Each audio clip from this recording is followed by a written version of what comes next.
Pépin le pingouin par Lucie Papineau. Là-bas, loin au bout du monde, il est un pays tout froid, un pays tout blanc. Pépin le pingouin écoute les jours heureux. Des jours pleins d'amour pour sa Pépita et pour son pistachou et sa pistachette. Un beau matin, Pépin pêche la crevette sur la banquise. De mémoire de pingouin, jamais il n'y a eu si chaud. Même le vent semble avoir arrêté de souffler. Plic, ploc, plouc, chantent les gouttes qui tombent des glaçons. Dans leur langage, elles disent « Attention, tout fond !»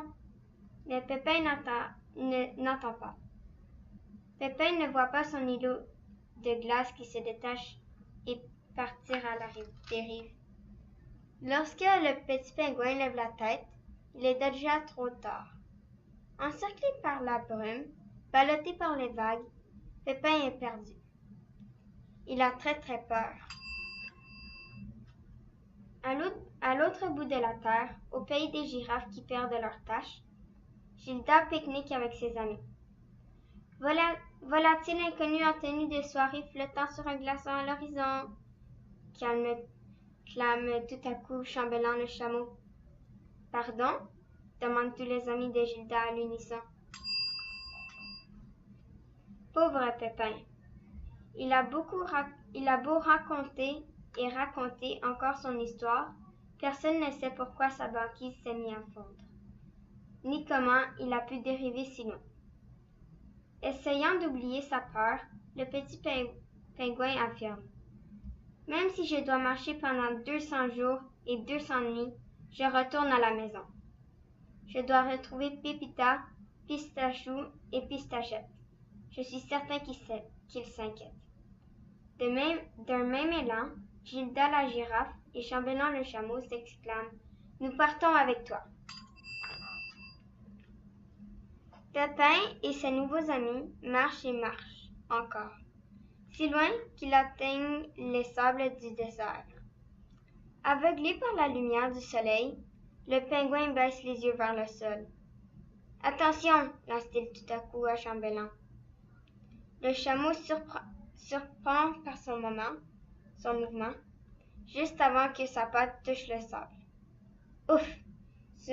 soupire Farouka la fourmi. C'était moins une. Avec ses minuscules antennes, elle s'éponge le front.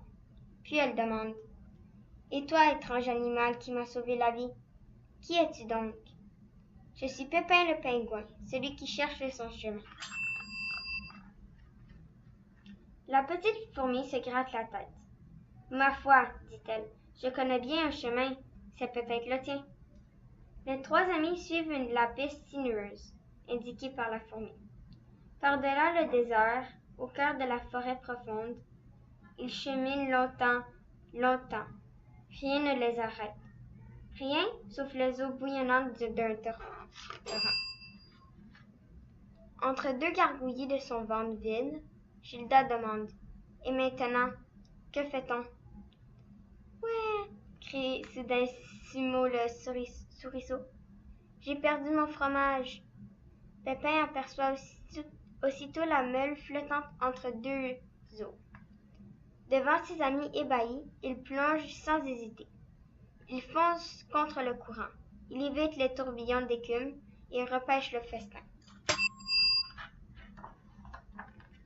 Sumo le souriceau est tellement satisfait de la tournure des événements qu'il divise son appétissante meule de Roquefort en 4 parties. Entre deux bouchées de goûter improvisées, il demande « Et toi, étrange animal qui m'a sauvé la vie qui a sauvé la vie de mon fromage, qui es-tu donc? » « Je suis Pépin le pingouin, celui qui cherche son chemin. » Sumo lisse ses longues moustaches. « Ma foi, dit-il, je connais bien un chemin, c'est peut-être le tien. » Grâce aux indications du souriceau, Pépin et ses amis trouvent le petit pont de pierre qui enjambe le torrent. Ils empruntent ensuite le sentier des terres rousses qui les mène au pied d'une montagne, dont la cime se perd dans les nuages. Et maintenant, que fait-on? Demande Chambellan en frissonnant. Seul le silence lui répond.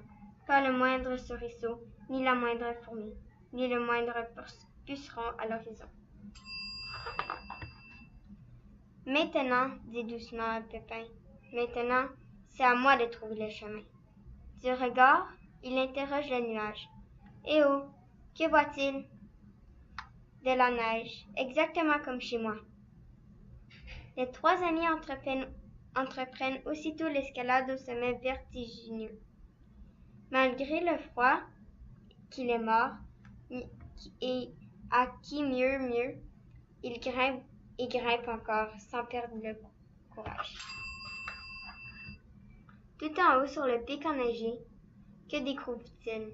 Un bonhomme de neige. Gilda la girafe et Chambellan le chameau sont estomaqués. Ils n'ont jamais rien vu de tel.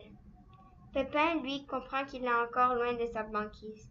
Il pense à son pistachou et à sa pistachette, et tous les jeux qu'il voudrait inventer pour eux.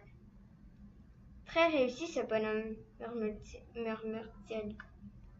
Merci beaucoup, répond le vent du Nord. Sauf qu'il peut, crient Chambellan et Gilda. Le vent du Nord se cache ici.